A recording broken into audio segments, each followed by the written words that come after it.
never know if it could change your life. Take a chance, you're neither wrong or right. You never know if you don't roll them dice. You better roll them dice. You never know if it could change your life. All right, we're back in the garage. I'm your milk toast healer, Matt, and I'm joined by my wallflower warrior, Rob. Hi, everyone. Yeah, we're back in the 2024 Dungeon Master's Guide. You can find the link in the show notes to our first episode where we talk about the first 30 pages. Today, we're going to take a look at some of the other DM advice. We are. So we're going to try to cover most of the rest of the book. We also are going to skip the section in the middle on Greyhawk. We did a Patreon episode about that. You can listen to that, but just know that unless you're very interested in Greyhawk, and even if you are, you're not missing a whole lot. So we're going to cover all the DM advice and some of the basics on magic items and running campaigns and all of this stuff. This is what the DM's Guide has for you. But first, Matt.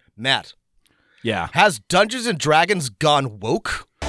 The woke army is deciding to conquer new lands, and unfortunately, the great game of Dungeons & Dragons is a victim. Instead of having character races, we now have species, and certain character traits are no longer tied to that identity. The Dungeons & Yes. I don't know. Robbie Suave thinks so. Robbie Suave. What year is it? 2015? 2016? Ugh. Unfortunately, this is happening as, I don't know, for the first time in a while, anybody has paid attention to what's happening in the trenches of the Wizards of the Coast culture war, because Big Daddy Elon Musk tweeted about it, and latecomers to the scene are suddenly feeling like talking about it. But so annoying. Robbie Suave obviously outing himself as someone who did not buy Tasha's Cauldron of Everything. I know. If he wants to keep his annoying moniker as the most in-demand DM in the Beltway, which area. is just such I don't know why saying that puts me on edge, but I've spent some time in DC, and sorry to all of our DC listeners. If you're a DC DM, don't quit. But it's a really depressing town. God. I've only passed through, and I can't say that it is the place that I would want to be, and I'm not sure that I would be proud of being the most in-demand DM in the Beltway. Anyway, it is very funny because some of the changes to the PHB and the DMG, which we have talked about, are not new. Not only are they not new to games, they're not new to D&D. Like Matt said, these changes have been since new to 5th edition. Yeah, since Tasha's Cauldron of Everything.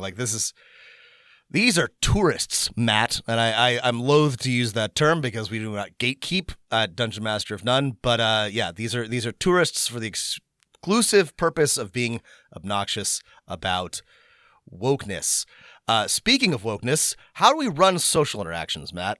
Yeah, well, wokely, I suppose. No, okay, so we've got about 2 different sections on running social encounters, and the first one is kind of a short overview that has some general guidelines for, okay, hey, what do you do? How do you actually play out those rules that we talked about when we talked about the PHB that say, role play it out or make a check if you want to? What do those mean? Here's some ideas for portraying NPCs and stuff.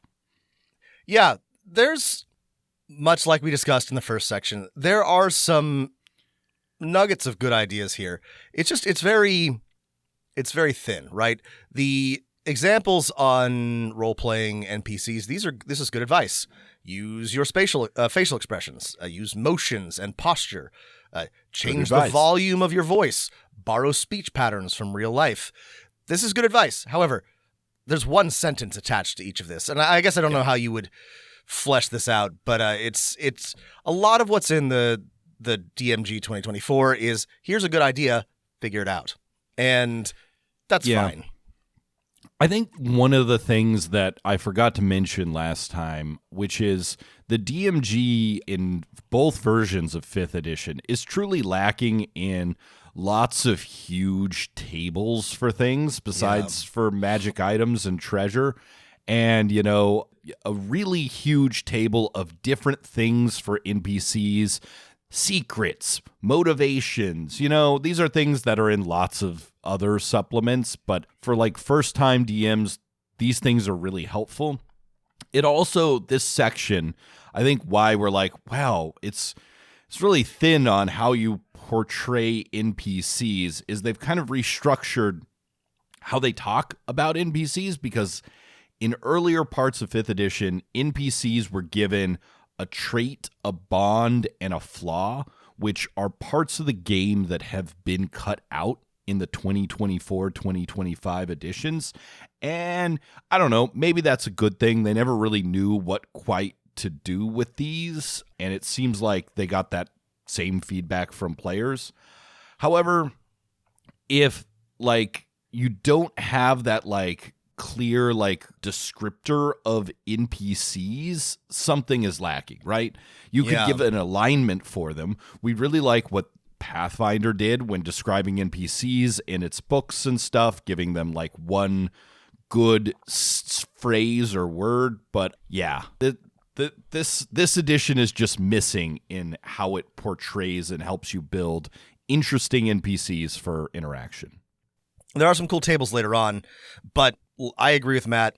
We could just use a lot more tables on a lot of things, and there's not as many tools as I would like for building or portraying NPCs. Like a list of, like if it says, you know, use voices, here's a list of different voices you could use, or different models of, speech or behavior, when talking about motions and posture, you could have examples like this NPC is Italian. They talk with their hands, right? Like, just give us more than just like, and this is the problem with the whole DMG for the most part, is like, it's like, here's an idea.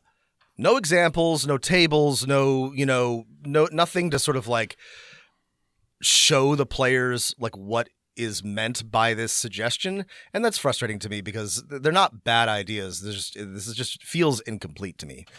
Yeah. This points out a rule change that I hadn't really grappled with when the PHB came out. So it says NPCs have attitudes, and this is the same as it was in earlier parts of 5th edition, friendly, indifferent, hostile.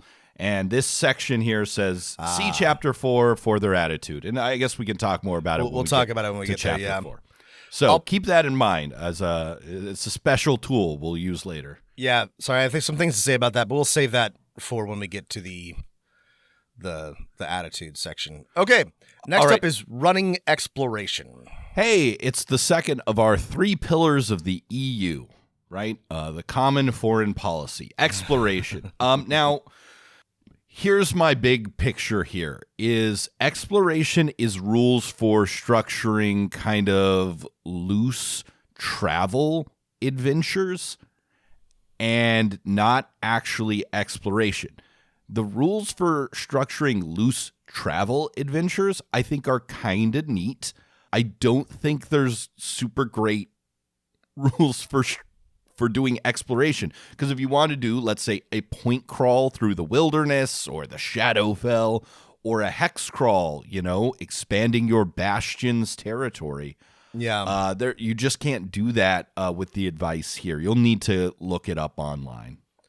As usual, maybe the best part of this section is the neat little handout that they give you. They've got a little printable PDF, the travel planner, which honestly, I don't really like to run this type of adventure, but I kind of like it. Like this would help me do it, right? It's got like a section for an origin, a destination. You can track the stages. You've got notes for whatever. This would help me structure it if I were going to be like, we're going to do a travel adventure. I agree with Matt. I don't really think you could run a good one with just what's here, but I would use this sheet to help guide sort of like the structure of a adventure that I was doing. The main piece of praise that I have for this book is there are a lot of really cool sheets and guides for helping you. I really like those. This is probably the best design space that this that the 2024 DMG has capitalized on. But in general, running exploration, this section, there's some good ideas, but not enough to really like do anything with, I think. You've taken the travel from one place to another, and we all know it's, for most games and most parties, super boring when the DM says, and you walk, and you ride, and you sail, and then you see this, and then you come to the place you actually want to go. This has turned that into a thing that's broken up into stages, but encouraged you to put challenges in the way of your players, things that happen, events, you might say. It still doesn't get away from that basic structural flaw that no one likes, but it's I think the best version of that mode of play that you could come up with. I would still prefer, something else, like giving your players a map and letting them figure out what they want to do. But there's not rules for that. There is a little sidebar that says journeys without destinations, a very Zen heading. Yeah, it basically says you can do that, but it doesn't tell you how or give you any tools. That is. We have mentioned this before. The reason why, sorry, this is an opinion, but I believe it's true. The reason why travel and travel rules exist in Dungeons and Dragons at all is because J.R.R.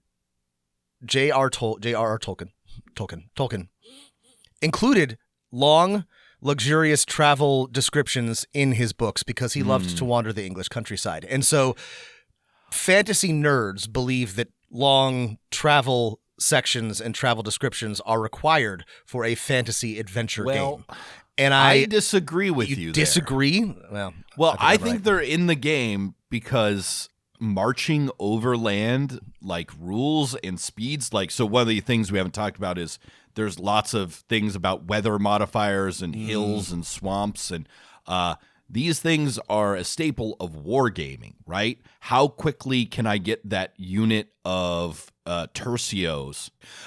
War games want to know if a band of hussars or a unit of a platoon of dragoons could make it, across the swampy Belgian, countryside in this amount of time, and they want to know how quickly the other units could spot them, like what the distance. And so that's why we've got all those rules. Plus, that's a good point. So, so many things. There's two reasons. So many legacies of Dungeons & Dragons. It's a combination of two stupid things that do not serve the game as it is. Anyway, my point is that you don't need this, and for the most part, the right approach to travel is you get to where you're actually going, because that's what everyone wants to do.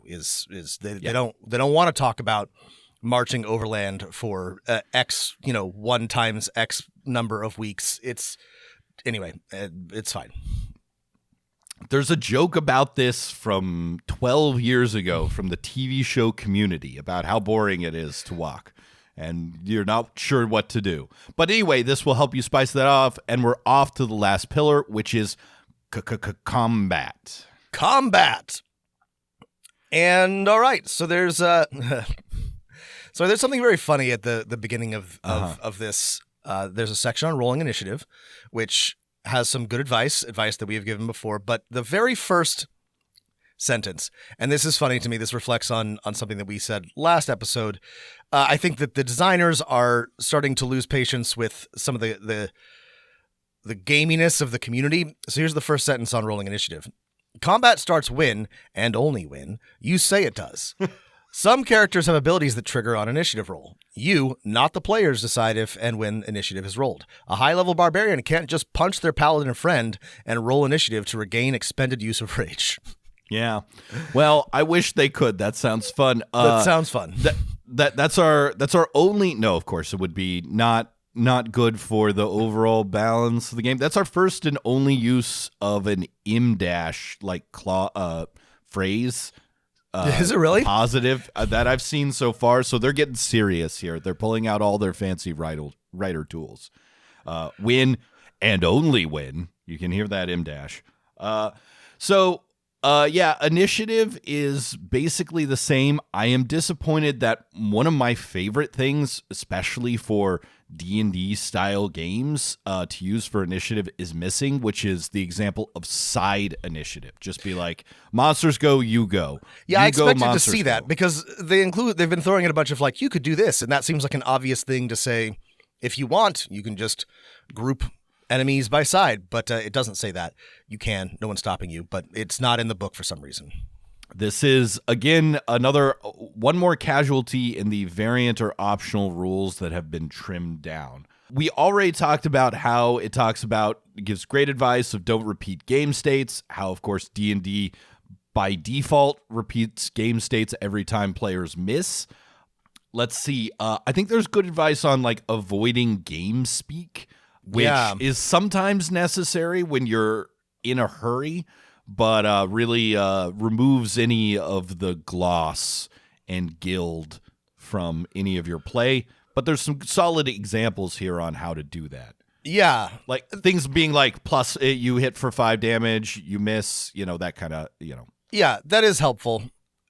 Like we keep saying, I think there's better and more thorough advice about a lot of this stuff, but it is nice to see it written down here.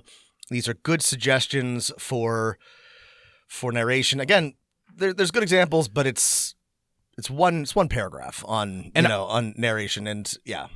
Well, I want to point out, because we've been critical where they've given advice, but the advice is just like you should do this. There is really solid advice for like tracking monster hit points and a thorough explanation. I liked that section a lot. That's also like exactly how I track monster hit points. I thought that they came with examples. Sorry, this is exactly what I wanted to see from every section that I didn't see. It was, here's how to do this. Here's some examples. They write out, track your monsters by saying Crag, Ogre with Scar. Here's its number of hit points. And then it shows you as the combat progresses how you might mark those out to show, the progression. This was a good section. This is showing exactly one way, but how you might run a combat encounter with lots of hit points and multiple monsters. I'm not asking for much here, Matt, but it was good. Yeah.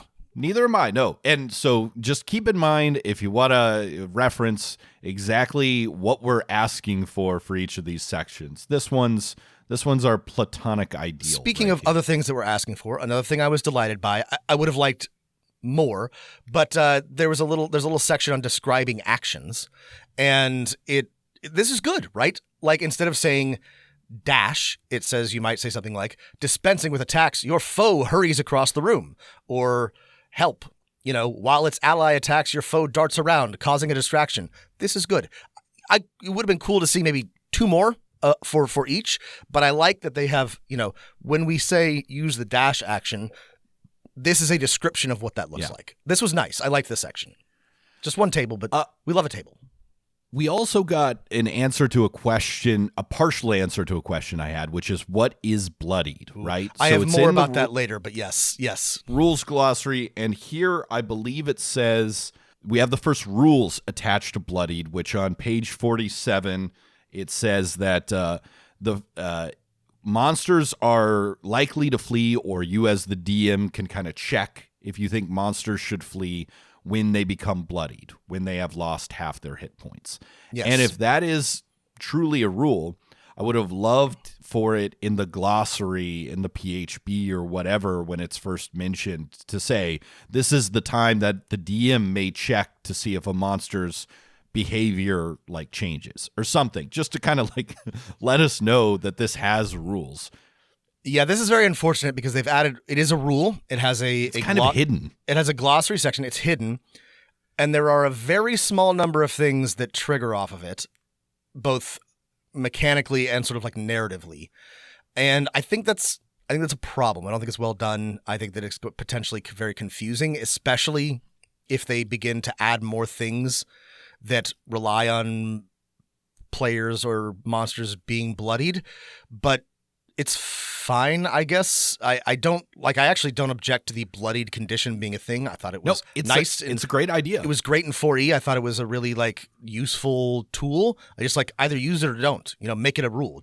Anyway, no. Speaking of things that are great ideas but poorly implemented and explained. So one major change from the whole edition is that inspiration has gone from a thing that we got a 2-page discussion on in 2014, which was this kind of, hey, this is none of the rules of the game, the mechanics of the game interact with it.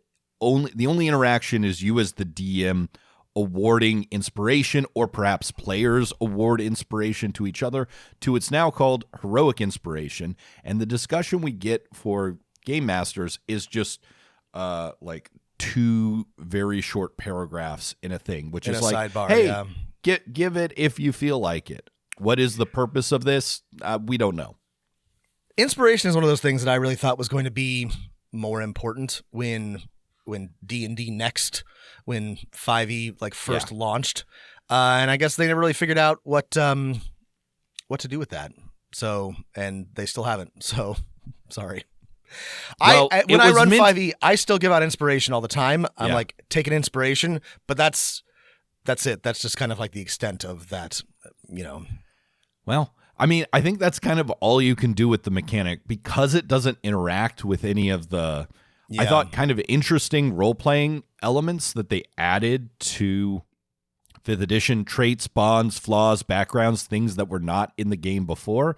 It doesn't connect. It doesn't loop into those. And then, of course, the other limiting factor is you can only ever have one, which I don't know. I think weirds players out in a weird, like, hoarding way. Yeah, I think it encourages them to not use it, which is a problem. Yeah. Last thing I'll point out about combat is that many of our optional rules, like flanking, facing, and counting diagonals on square mats, are gone. That the discussion of using those are there. I think facing is a terrible thing to keep track of. I think flanking is not that hard to keep track of. Other people disagree, but the options are gone. Yeah. I stopped using flanking. I think it's fine. Facing, I would never use in a million years. If my players asked me to do it, I would tell them to go pound sand. I cannot imagine keeping track of facing. But if you really like miniatures and wargaming, then maybe facing would be fun. I don't know. But there are rules for it if you want to. The last small section we have in this chapter is on character advancement. And so, you know, this is great advice like, hey, give XP for overcoming challenges and stuff like that. There's not a lot of great advice on how much XP would have liked some examples here, some demonstrations, but it's good advice, yeah. And then it's an interesting like reminder that like, hey, there's also the system where the DM just decides when you level up. That system doesn't have a name. You know, it would be good if, you know, they like gave that, hey, optional rule. DM decides when you level up. We'll call it something, but that doesn't have a name. And there's also a optional, one of our new optional rules. So I wanted to call this one out: variant training to gain levels, which is like not a bad idea if you want like a game that's like more realistic, where you got to go back to your bastion and train to get your benefits. There's a little table on the time and cost. The cost is, Rob, compared to the treasures we're given later in the chapter, absurd. It costs 80 gold to level up to level 17, which if your characters are level 17, 80 gold is like less than a copper of the money they have. Yeah. Why even have a cost? I don't think that anybody looked at this table. I'm not going to take this very seriously because I just can't imagine that anybody would use this, or that it would use it and then like cause a problem. But it takes 40 days to level from 17 to 18, anywhere from 17 to 20, and 80 gold pieces. So in less than a year, and for like, I don't know, pocket change for a 17th level adventurer, you can just level up to level 20. And many campaigns don't have big, you know, empty sections in them, but some do. And it's even sillier at like earlier levels. Like you can, you know, it takes 20 days and 40 gold pieces to go from, you know, each level in 5 to 10. So like, you know, in a couple of months, Well, the rest of your party is on a very boring journey, going somewhere. You know, your wizard can be training up to learn teleport and just beat you there. I don't know.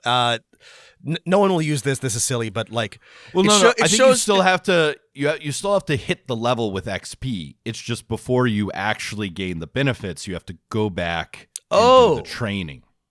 So it's like, ding, here's your last even dumber. 1,000 XP. Oh, that's even Now dumber go than what I back thought it and was. Sorry. Well, if you didn't want, if for some reason in your game you didn't want the magical, I overnight learned teleport and my new fighting style, then that would be fine.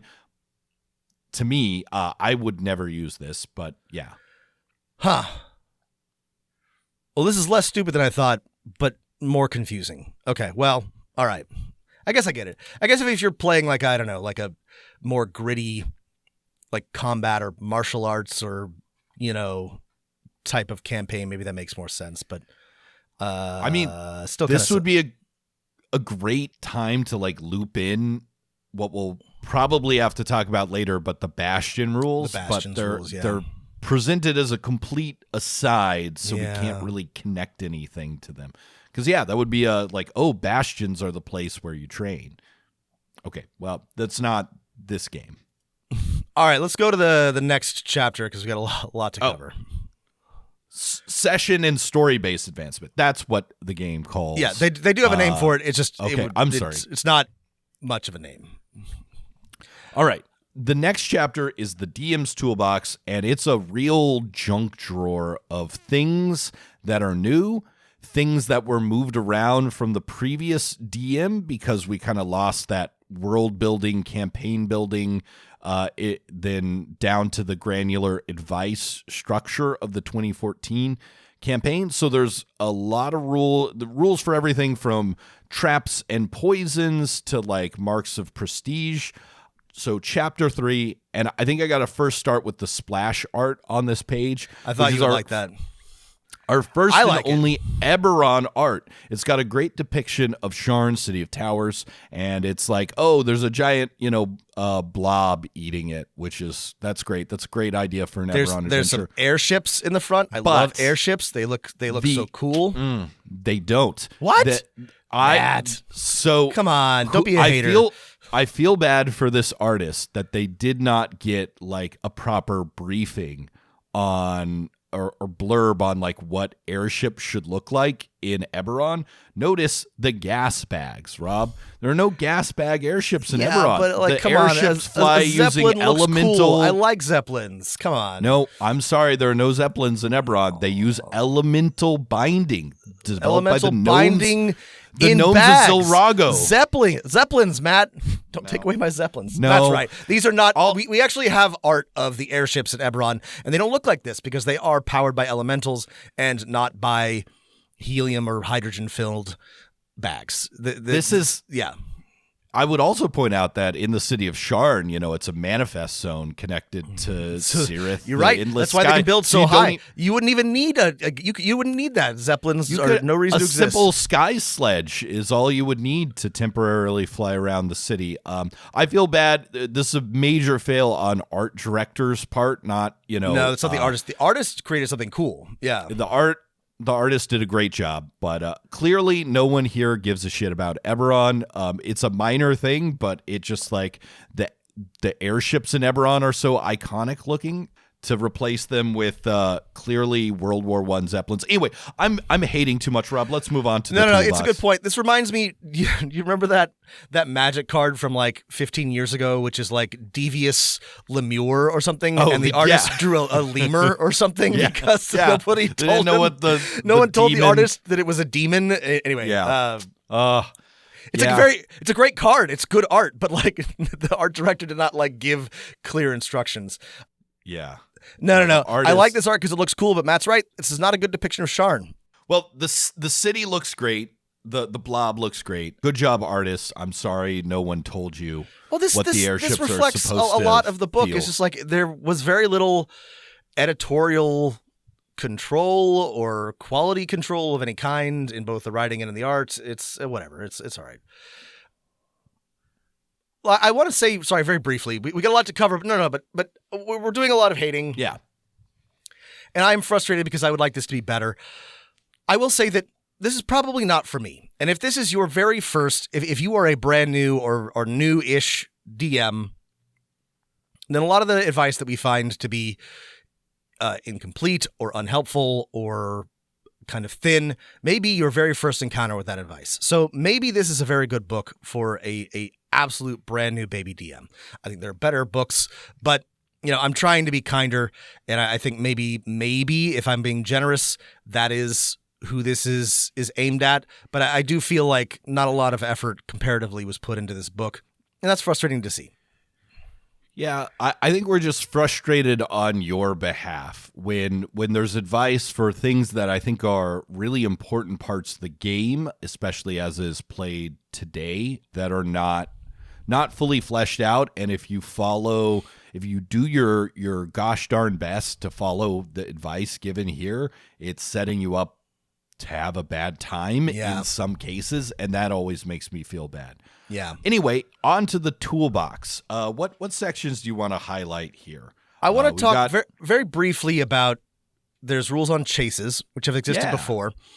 I don't think these are quite what I'm looking for, but they're decent. This would at least, I think, let you run a chase. I think I'd like to do a whole episode on chases, Matt, on different rules and different ways to run them. But yeah, there's some tables for urban and wilderness chases, some ideas for how to start and end them. But I think this is at least a framework to work with. So I think, I'm a big fan of like the advice from the Savage World Adventure Edition chases, which is, laying out some playing cards to abstract where you are. The advice here on mapping the chase is basically draw a rough map that shows the route and then insert obstacles. And it's like, okay, but I mean, that's on the one hand, like a lot of work to like map out a huge chase. And it's like not a lot of advice on how to make that chase interesting. Yeah. It's not the worst chase rules we've ever seen, but I would use one that can allow you to do some more abstraction and improvisation when your players do use things like Dimension Door or all the tools that they have. They summon a celestial warhorse and go stampeding off. Like, how do you improvise and still make that an interesting encounter? Yeah, and stay tuned for our upcoming chase episode where we'll talk about some better systems. I also really like the Savage Worlds rules. I think they're much more dynamic and interesting. But this was okay. One thing I'll mention briefly, we griped about how there were certain options that were simply not available in the existing backgrounds in the PHB. There are rules here for creating your own background. So if you want a character with strength and constitution bonuses that's not a farmer, you can do it. Yes. You can finally do it. My only complaint here is I wish these were in the player's handbook. This should be in the player's handbook. This rule should be in the player's handbook. Make whatever character they want. Yeah. There's also advice on creating a creature. Now, this was a huge, complicated section in 2014. In the new DM's guide, we basically get 2 pages, which is take a monster you have and swap some things around, add some traits. Here's a list of traits that seem mostly pulled from existing monsters. We'll have to wait until we get the monster manual. I'm not sure I need these repeated here. Yeah. If they're just taken from there. Listen, the rules before for creating a monster from scratch were not super straightforward or easy for new DMs, but at least they were there. I do feel bad that there's no rules for, hey, I actually want to do the stats for a monster from scratch. I don't want to, reskin something. There's not rules for that anymore. Yeah. The old rules were complicated and difficult, but these are barely there at all. And Yeah, I think we have to wait for the monster manual to be able to like really like determine how useful this is. There are two things in this section that sort of bother me. Again, the reskinning is like, here's some examples, right? Like you can use an ogre stat block for a human bully. Just make it a medium humanoid instead of a large giant. Or a black pudding could represent a sapient alien if you raise its intelligence or charisma to 10. This is an example of like what I mean. Like maybe if you're really like never DM'd before, you've never even like tried, like Perfect maybe advice. this is good advice, but like this is like the second thing that I did, like when I was like learning myself 20 years ago now. I this isn't bad advice, but it should come with a table or a list of examples, or like, here's a bunch of ideas on how to implement this pretty like straightforward rudimentary DM advice, Well, I just feel like monsters have complicated stats. Sorry, in I also Dungeons and agree with Dragons. you that they should have rules for actually making a new monster if instead of just reskinning things. Both are problems. Yeah, and the mechanics are there. Like you could I'm sure when the monster manual comes out, you'll be able to backwards engineer the general guidelines they use to create a monster and its approximate challenge rating. But now you have to do the backwards engineering, and I just feel like if there's a system as complicated as this one that comes in 3 books, you should get those underlying rules. Now, maybe this complaint is all for nothing. They'll be in the rules will actually be in the monster manual this time instead of the DMG, Yeah, which we'll would actually maybe make more sense. But so I could be completely proven wrong here. I'm skeptical, but if they did that, that would be smart. Matt, did you notice on this list of creature traits that there is one, Warrior's Wrath, that triggers off of the bloodied condition?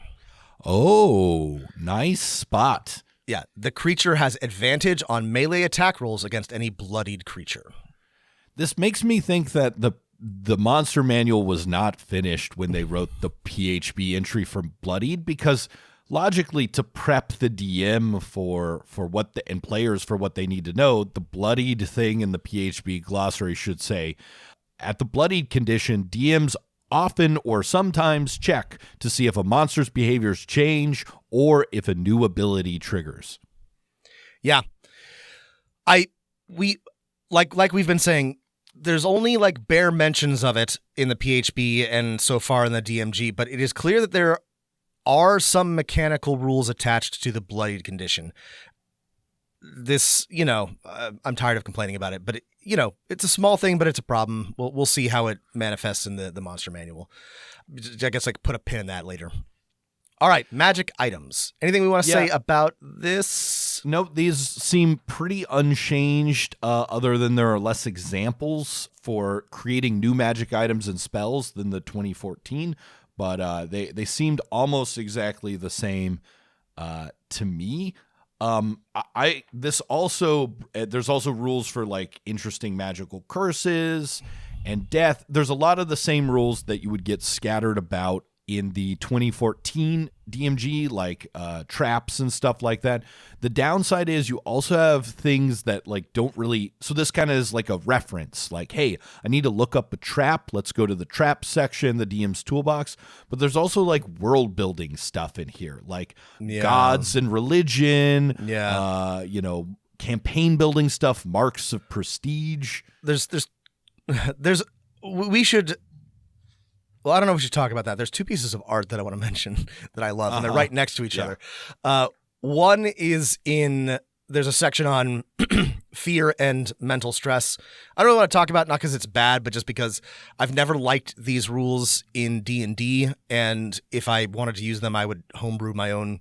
I just don't think they're very well done. I don't think they're bad, but I wouldn't use them. But at the end of the section, there's this portal with a bunch of tentacles coming out of it and a giant ape surging through. It's very cool, and there's 2 adventurers in the front.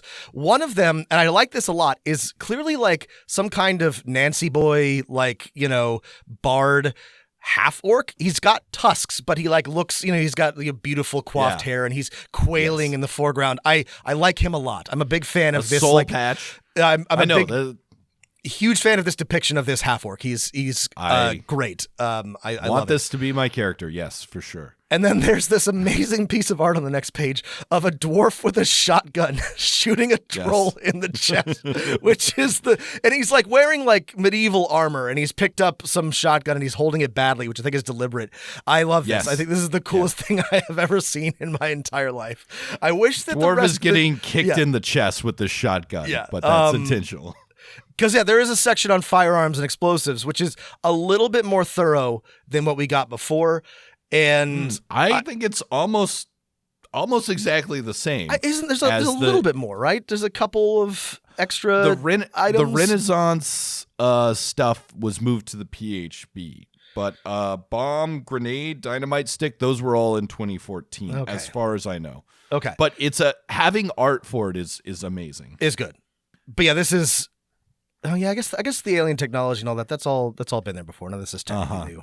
The antimatter rifle. But there is some art. But the rest of this is repeats mostly.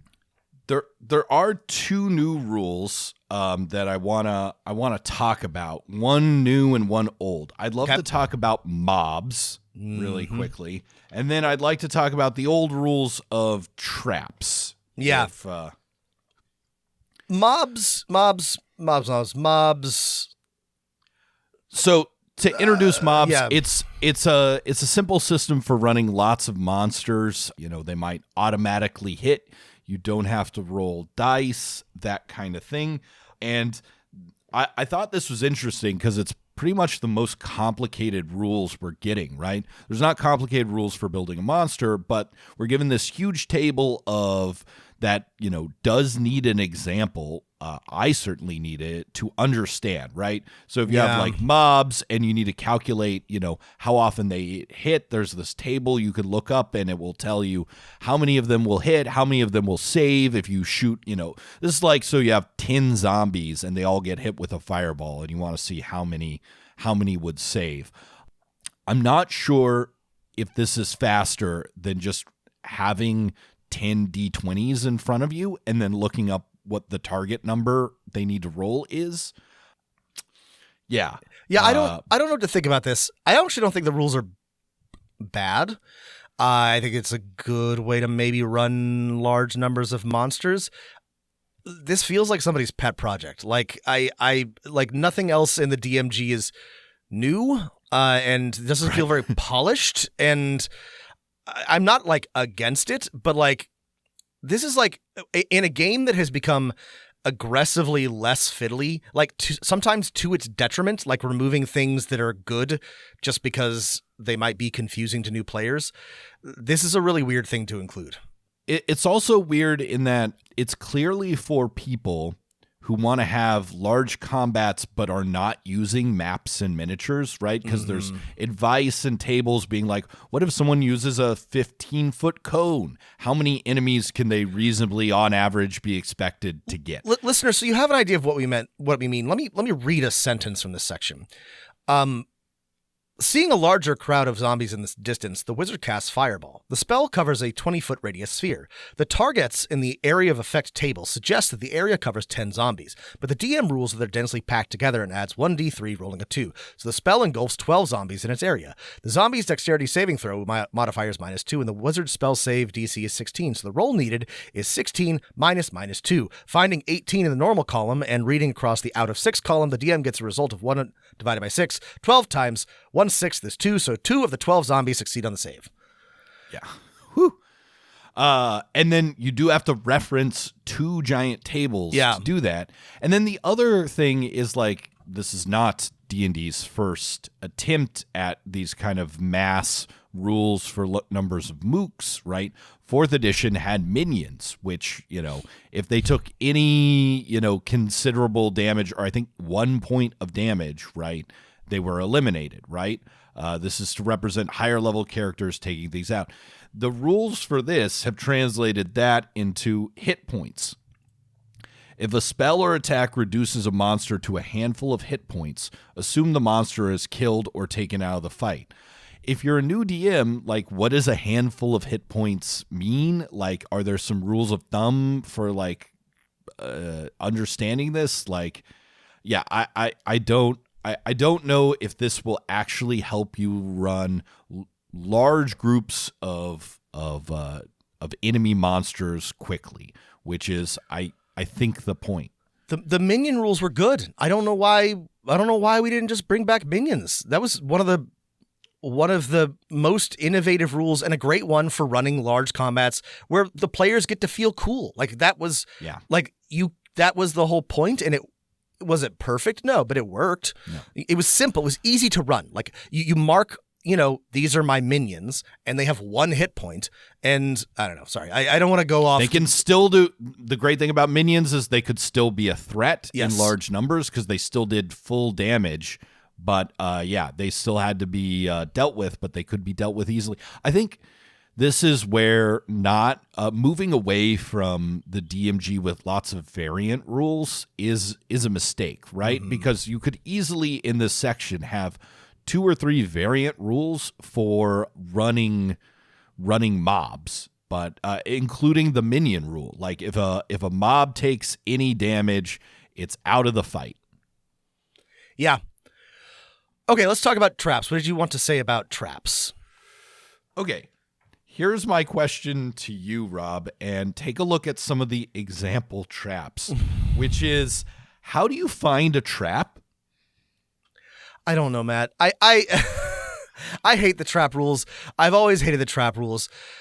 Ever since I read Pathfinder's traps and hazards sections, I have not been able to look at the. I have to make up my own. Every time I want to run a trap in D&D, I have to make up my own. I don't run a lot of traps because they're annoying. I kind of make up the rules as I go. Nothing has changed. Sorry. Okay. So there should be a chart. There are no charts. The rollings, yeah. A lot of these could be charts. I could say the same for the poison table. That could be a chart instead of paragraphs of description because there's no... Anyway, like Rolling Stone. Detect and disarm. As a study action, a creature examines a section on the floor, makes a DC 15 intelligence investigation act. But if we look at the poison darts, it says, as a search action, a creature can examine the walls and makes a DC 15 wisdom perception check. So when I was reading through these, trying to figure out, do you use the study action and investigation to find traps, or do you use the search action and perception to find traps? And I cannot figure out which one you're supposed to use. Well, Matt, it depends.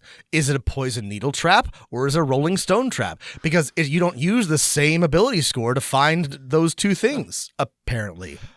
I would like a guideline for when it's one or when it's the other, and I can't. It doesn't exist.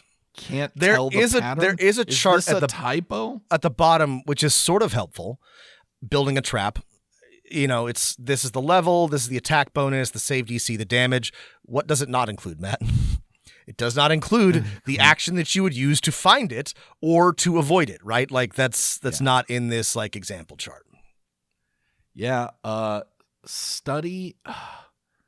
It's just weird that study's in there. I'm looking up the rules glossary from the player's handbook, which study, you make an intelligence check to study your memory, a book, a clue, or another source of knowledge. So I'm just surprised study is in here at all. We would complain that perception is overused, but I'm just going off of their own descriptions here. Again, I can't tell why some are study and some are search.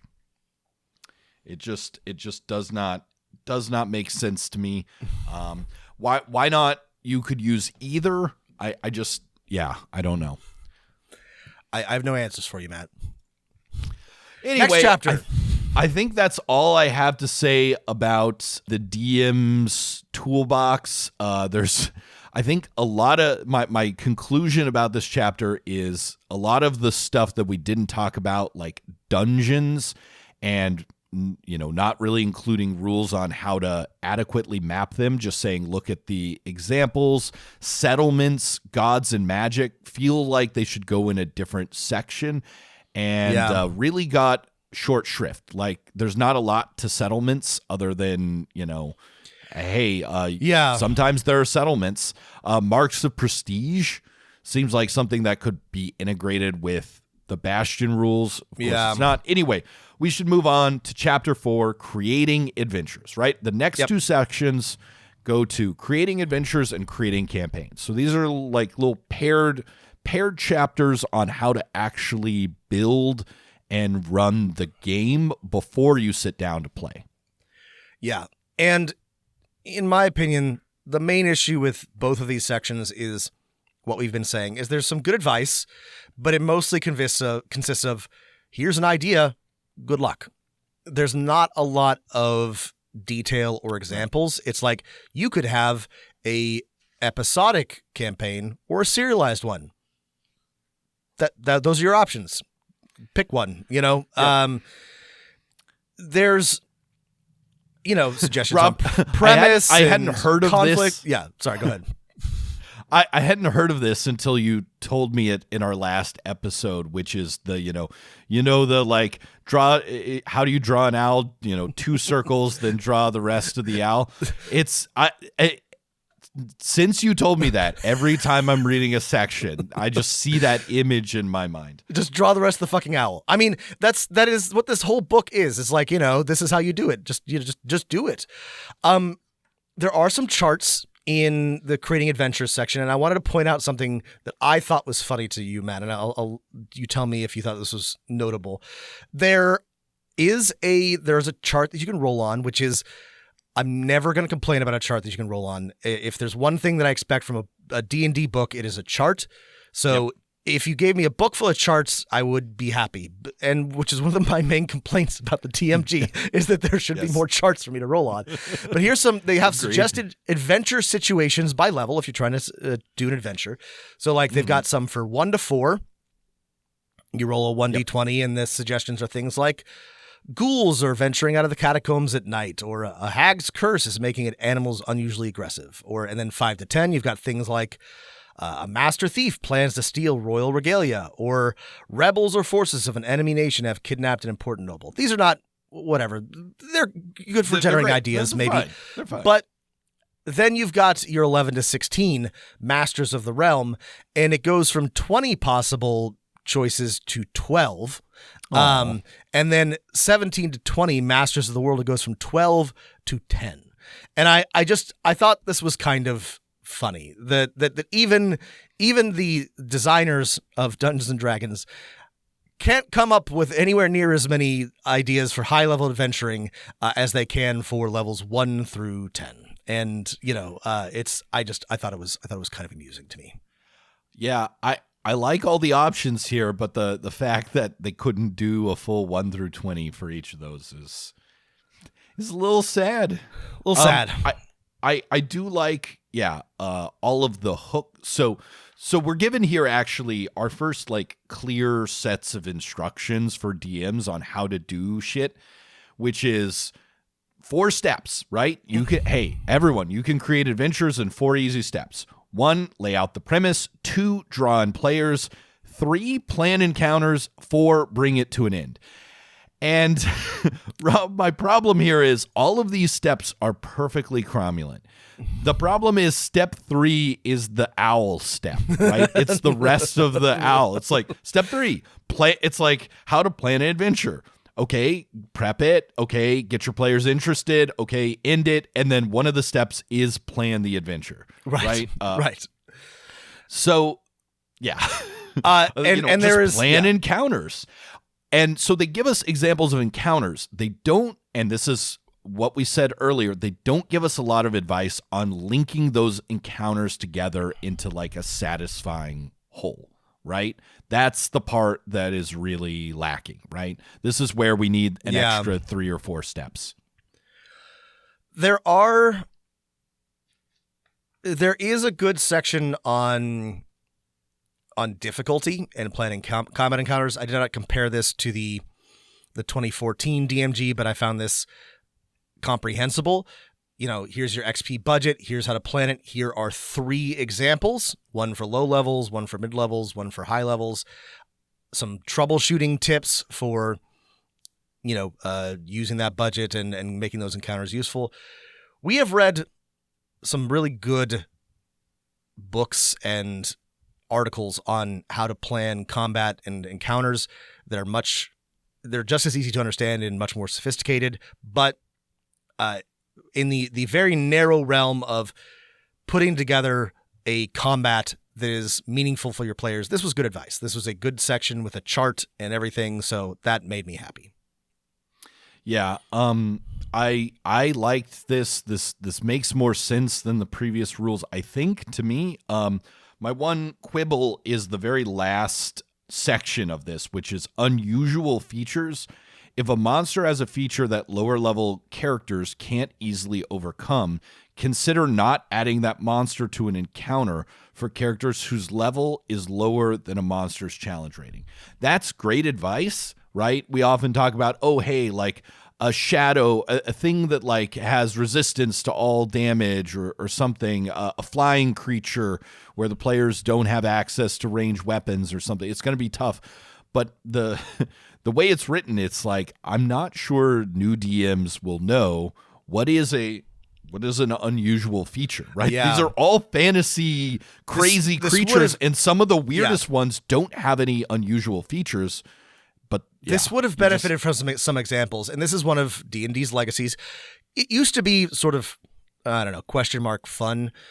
Then in older editions, you could encounter things that your players, if they were not prepared for, literally could not damage. And that would create either your players had to be metagamey and, you know, plan ahead, or they had to adapt on the fly. I think it's probably good that your players are not going to encounter something that can only be damaged with a +3 weapon, you know, before they have that. Right. But it is still kind of like fun for a shadow or a troll or something to appear. But this would have benefited from, like, if those are going to continue to exist in D&D, and they do, this would have benefited from some examples for sure, like a troll or a shadow or something else, or, you know, a shambling mound, don't use lightning on it, blah, blah, blah. As it is, Matt's right. It's just a one sentence that's like, don't include those. But like, that doesn't help you as the DM at all know what to include and what not to include. If this were a more sophisticated game, the monster stat blocks would come with like an asterisk or like some other sort of like indicator for abilities that are going to be particularly challenging for low level adventurers, just so that it's like you can tell. Like that would be a thing that I think would be very easy, like a tag. If there's a Pathfinder, would have a tag of some kind, you know. Yeah. And I realized next section, monster attitude, Yes, and personality, where we do get two very short tables of monster personalities that I would have liked to see in the NPC section, and like, yeah, it's weird that these are separate. This is another issue. There's some sections that should be next to each other, and they're just kind of like scattered all over the place. But whatever. The thing is, okay, hey, monsters can either be hostile, indifferent, or friendly. These are the attitudes. I looked these up in the glossary. Their definitions are like a single sentence. For example, an indifferent creature has no desire to help or hinder you. What I didn't realize is that under the 5e rules, that when you make some kind of persuasion check or influence check, you can't, like, rules is written, you cannot change a monster or an NPC's attitude. You cannot ever move it from indifferent to friendly, right? These just are set in stone, which is weird. It's not something I really realized was part of the rules. I have ignored these rules forever. I have been aware of them. I don't like them. I don't think they make any sense, but they do exist. And these are the section here is, I don't know. Shadow Dark has a similar sort of like attitude role, or which I actually have used because it's kind of more fun in a dungeon crawl to be like, here's a random encounter, are they hostile or not? I wouldn't use this in 5e for a lot of reasons, but it's there if you want to. There's there's attitude and personality and relationships, and you could roll, and this is what's fun about it in Shadow Dark, to sort of like randomize your kobold encounters, but it is kind of weird that you can't change an attitude or a base attitude. Yeah, it's weird, and then like hidden within the attitudes are in fact a sub category that you're encouraged to come up with based on the player's ask or what they're trying to do, which is willing, unwilling, and hesitant. And I suppose it's sort of useful to differentiate those attitude and like what your players specifically are trying to do, but it does seem like we've made a complicated system for something that is less complicated than the system is, which doesn't feel great to me. Yeah. I just don't think this is necessary. I don't know that it necessarily adds anything to most monster encounters, so I don't know. I think it's great having attitude. It's just I wish there's like rules for like, hey, you can change someone's attitude over time, or you need to do this. These are the guidelines. These things are not fixed, right? Attitude to me is, and I think maybe this is the way Shadow Dark does it, is the monster's initial reaction, the NPC's initial reaction to the players, right? Yeah. My initial reaction to you is indifference. I do not care that you're in this room, but I do not really want you here, or something like that. It's like, okay. And then where do we go after that initial reaction, right? You brought me the thing I wanted? Perfect. Now I'm friendly. Anyway. Rob, should we talk about the last sort of part of this chapter, which is we're given, or not the last part, the last part of this chapter, we're given 4 sample adventures. Yeah, let's talk a little bit about them. There's 4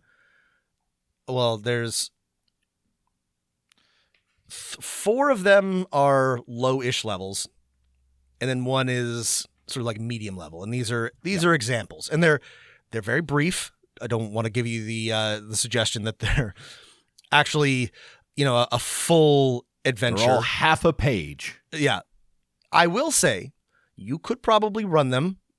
You would have to do some work, but like, don't think that they're not a full adventure, but they're examples, right? They're suggestions. And I think I think they are useful adventure seeds, perhaps, I would say. The first one I feel like is solid. The fouled stream, like, okay, here's your level 1 adventure. A stream is poison. You meet a friendly treant, and Nimsy he was Borogrove. We get the reference, right? And he tells you to go, kill the thing in a dungeon, in a cave that's fouling the stream. And in most of these encounters, we're told to use, in the appendix, is a bunch of kind of generic maps of dungeons and various locations that you can use. The problem is that they're always kind of bad for these examples. Like this one's like, use the dungeon Underdark cave stream, but ignore like half of the rooms. And essentially, you'll probably just want to redraw it because some of the instructions are like, the players enter from the southeast, but then they're going to head to the southeast to a cave. It's like, wait, they're already in that section. I'm looking at the example map. I'm reading the instructions that you're giving me. I don't exactly get like where you want me to put the ooze that is fouling the fouled stream. Yeah, I understand what they were going for here, right? Like they're trying to make these somewhat modular and use the resources that you've been given in this book. That's a good idea. However, I don't think it works. I don't think that like one can imagine a modular adventure dungeon system that mixes and matches different resources. We have games and books that do that. It just doesn't work. The second one is you're going into a tunnel looking for a hook horror. It suggests. Can I just say one more thing about generally the problem with this quick description that could be fixed even in the space given is we're given a dungeon with monsters, twig blights, bullywugs, a bear, and ooze and sturges. None of those monsters were given like they're the thing that we were just talking about. Attitudes. Are they indifferent? Are they hostile? And then like maybe what they're doing, right? Like, why are the twig blights outside the cave? What are they doing? Like, how do the players encounter them, right? Because if you run this, if you're a new DM and you just picked up the DMG and here's your example adventure of first level, this might be a thing that hundreds, thousands, millions of DMs are going to run. Like, the default assumption is the players just come upon the twig blights, and I guess combat starts now because these things have stats. Yeah. I mean, Yeah. You could add a sentence on what they're doing, what their orientation and attitude is. That would be easy to do. Yeah. There's the same problem with the second one. There's a mine. There's a hook horror in it. It says use this mine map. But... Okay, now This one's really interesting. So it gives us an example dungeon map and says, hey, you go to this dungeon, use this map. This one says, exploring the mine. Use the mine map in Appendix B. Each time the characters enter a distinct area of the mine, we're not really told how to define that, roll on the following table. And there's a table of 6 things.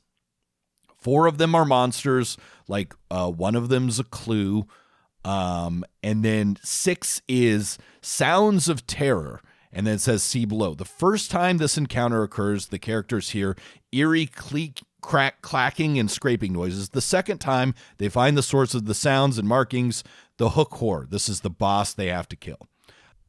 Okay, the creature is hungry. It wants to find its way back to the Underdark. Rob, have you noticed anything about this table and how it might actually play if you followed this table rules as written? Because I did a couple test outs of this adventure. I have not mapped it out. I didn't test it the way that you did, but my concern might be that they would never find the hook horror. Just depending on how you roll. You are correct. So rolling 6 things and having them be repeatable is kind of crazy. I did 3 tests of this. The first time, it would have taken my players, if I had followed it as written, and I'm sure no DM would, but if you're new, you might not know any better. It took me 20 rooms to find the hook horror. I rolled the hook horror on my second, the sounds of terror on my second roll. And then, it was another 18 rolls before I rolled it again. And by this time, my players have fought, 4 violet fungi and 1 rust monster 6 times. The second time I did it, it took me 7 rooms to find it. Okay, that one worked out, maybe an ideal length. The last time I did it, my players went into 4 rooms, right? They fought a gelatinous cube. They heard the sounds of terror. They fought a gelatinous cube. They fought a rust monster, and then they fought the end creature. This is not how you fill dungeons. This is some of the worst advice for running a dungeon crawl that I've ever seen. It took 2 things that are normal, a dungeon and a random table of encounters, but then made them the entire thing, which is a terrible idea. I mean, it reminds me of a standard Dungeon Crawl Classics or Shadow Dark, any sort of OSR revival type of dungeon, except done badly. If you run one of those, they often are you roll on this table and to advance the plot, you have to roll a certain thing, but there are conditions, if you go X number of times without rolling, add this to it. Yes. They always include something to make sure your players don't get stuck fighting gelatinous cubes over and over and over again. Rob, you solved the problem. If every time they went into a new room after the first, they added 1 to the roll, and any time they got a 6 or higher, the hook horror showed up, this would be perfect, right? There would be, they would be guaranteed to go through no more than 6 rooms. Okay. God, you solved the problem. Yeah. This is how it works in Trial of the Slime Lord, which is a gauntlet that I ran for my Shadow Dark players. It's a very good 0th level adventure where you will die a lot, but you're not going to get stuck, you're gonna find the bad guy eventually because it was written, with somebody who'd actually play tested it and thought about it. Anyway, this one's particularly thin and bad. So we've got 2 dungeons, right? And then we move on to adventure for 3rd level characters, the Winged God, in which some kobolds are attacking a merchant that had hired Nandi the players. Barducks. I like that name. Sorry, It's a the great names name. are good. Nandi Barducks. Now, this one, I get what they were going for here. The idea is that the kobolds have been driven from their home by a red dragon wormling, and, this is the reason they're disrupting merchant shipping, but I couldn't figure out what was happening here, right? Like, so if you read it, why did the kobolds rob Nandi Bardock's in the first place? If you, on first glance, you think it's because, okay, they've been driven out of their cave by a dragon. But if you look at the treasure listed in the cave, it says crate holding Nandi's stolen goods. The dragon holds the cave, so either they've been robbing before the dragon showed up, which kind of invalidates the premise of the adventure, which is these kobolds aren't really the banditing type. They just been forced to it because they've been driven from their home, or they made the robbery and they gave the merchant goods they've been robbing to the dragon. This is further confused by the kobold saying for the winged god, and I'm assuming the winged god is the dragon that they're now serving, but then it says they don't want to serve the dragon. So why?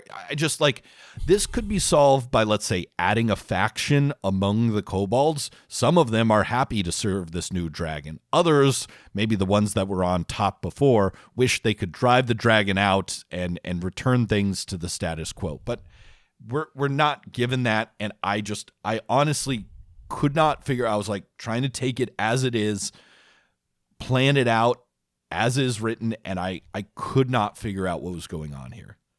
This is just either bad or lazy writing. It's incomplete. It's not clear. My interpretation is that it's supposed to be that the kobolds are bringing loot to the dragon so they can be let back into their cave. The words on the page contradict that at a couple of different places. So it is very difficult to run this adventure as written. In combat, quoting here, in combat, the kobolds shout things like, for the winged god, and fight to reclaim our home. So are they trying to reclaim their home by driving the dragon out, or are they serving him as if he was a god? I hear You're saying... I'm just telling you how I think it makes sense, but it feels like there were 2 drafts of this and then they mashed them together. Or somebody made some edits at the last minute and didn't check if it made sense.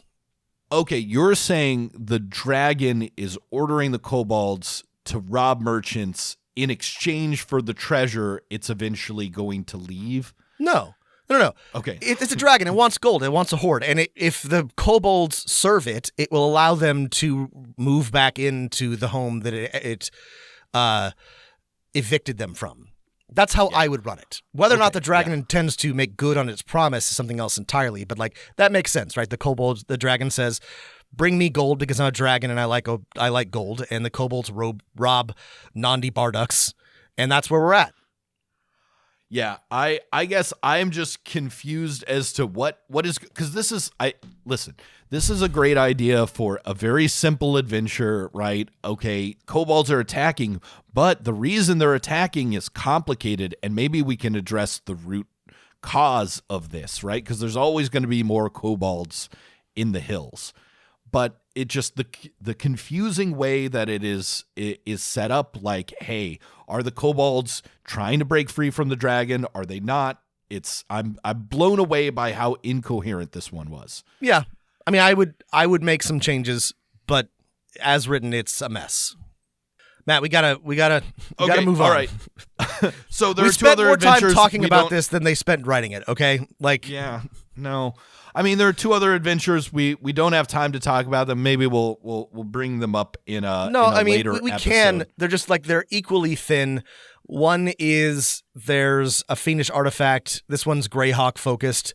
You go into the Immediate jungle. There's a little bit of a travel section, and it's fine, but like the others, you'll have to do a lot of work. The last one kind of made me mad, Matt, and I'll tell you why. The last one is the Boreal Ball, and you love a ball. We I both love a ball. balls. You know why? You know I love a social encounter. You know I love a complicated social interaction as like sort of like the centerpiece of a session or an adventure.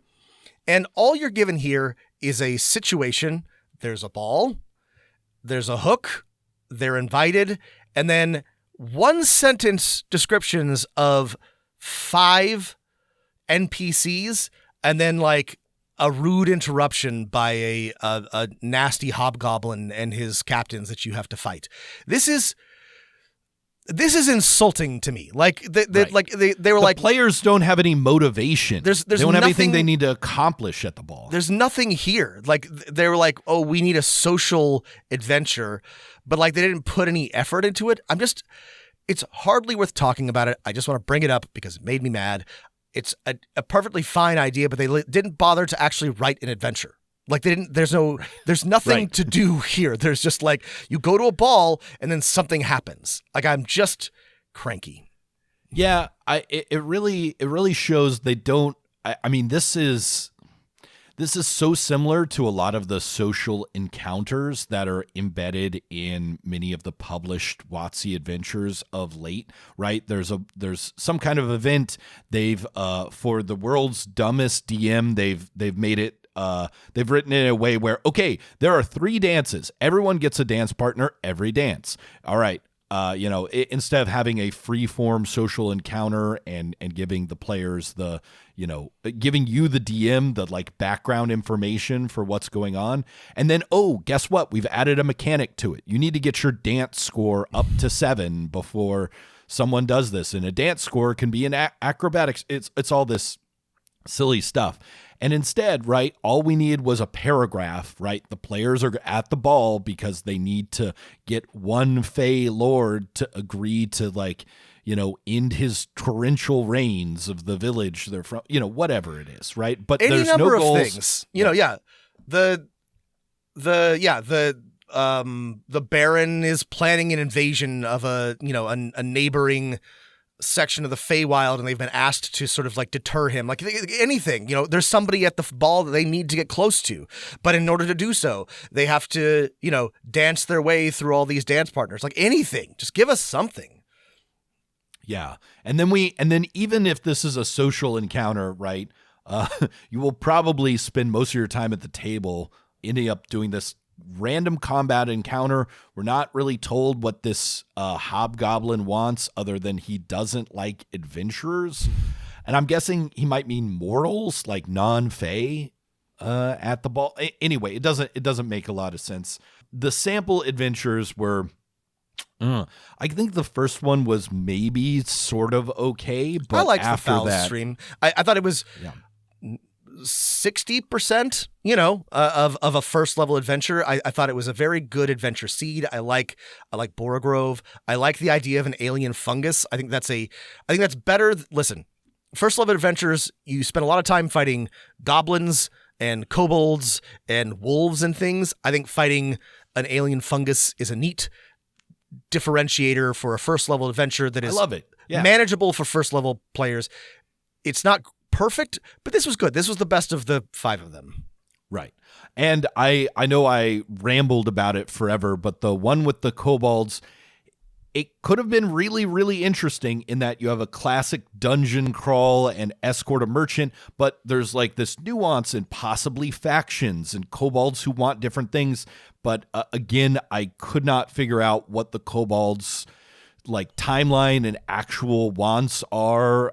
It made me a little sad. We also didn't get names for the kobolds or the dragon. Anyway, in conclusion, sample adventures, it seems like they got a single base hit and then a lot of pop fly balls and unforced errors here. This is not great. Well, we did not make it very far. We're farther than we were before. Listen, we're the DM of None Advice, Dungeon Master Advice podcast. It would make sense. It's going to take us a lot to get through a brand new book of DM advice from WotC. I hope you're not tired of listening to us. There's only a few sections left. We have to talk about their advice on creating campaigns, treasure, and then of course there's Bastions, which is its own, which is one of the few new things, but it is going to take us some setup to talk about it. Thanks for listening, everyone. If you have better DM advice for some of these things, notice stuff in the 2024 DMG that you really liked or really hated, please drop us a line at dmofnone@gmail.com. Yeah. You can also add us on Blue Sky at our new Blue Sky account, dmofnone.bsky.social. There's a link. We'll put a link in the show notes. Or you can hop into our Discord, or you can find us on Patreon at patreon.com/dungeonmasterofnone. Hear a bunch more episodes and also message us directly there. Yeah. Thanks for sticking with us, and hopefully we'll be out of the Dungeon Master garage soon. Thanks for listening, everybody, and keep rolling them dice.